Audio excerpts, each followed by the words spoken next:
This episode is brought to you by Comixology, an Amazon partner and the leading online platform for digital comic books. So for cheap digital comic books, check out Comixology in the link below.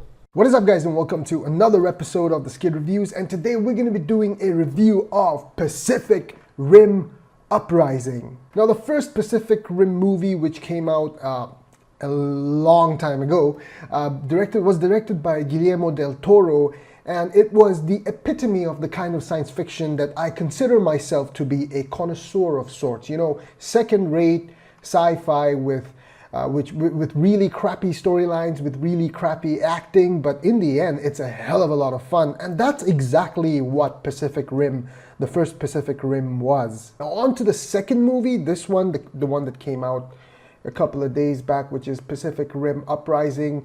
The expectations were similar because I enjoyed the first movie a lot. You know, it was a whole lot of senseless, action-packed fun about giant robots fighting sea monsters from space. Doesn't even make sense, but it was so much awesomeness in one movie, and I had the same expectations from this one.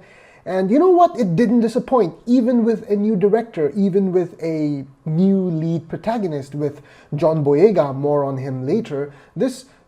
I think this could even be better than the first Pacific Rim. And that's coming from someone who absolutely loved the first movie as a B-rate, action-packed sci-fi movie. It is so refreshing to see a movie that embraces what it really is and delivers on all its promise. It didn't promise much.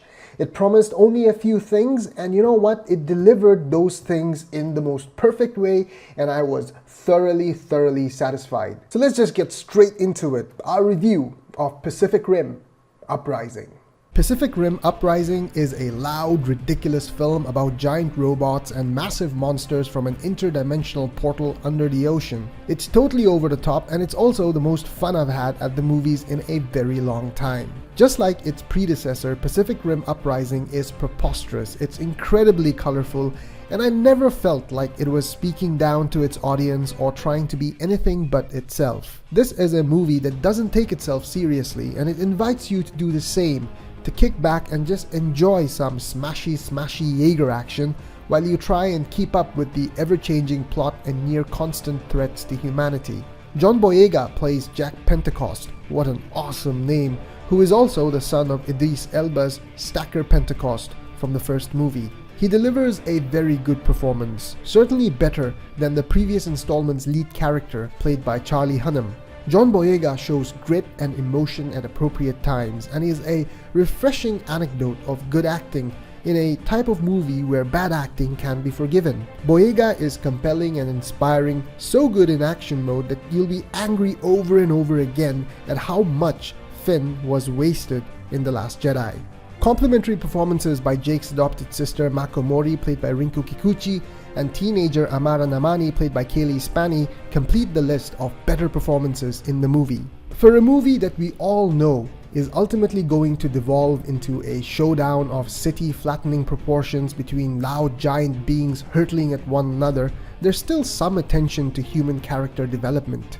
Pacific Rim Uprising manages to be totally predictable and unpredictable at the same time, with twists that we did not see coming, while others are impossible to miss.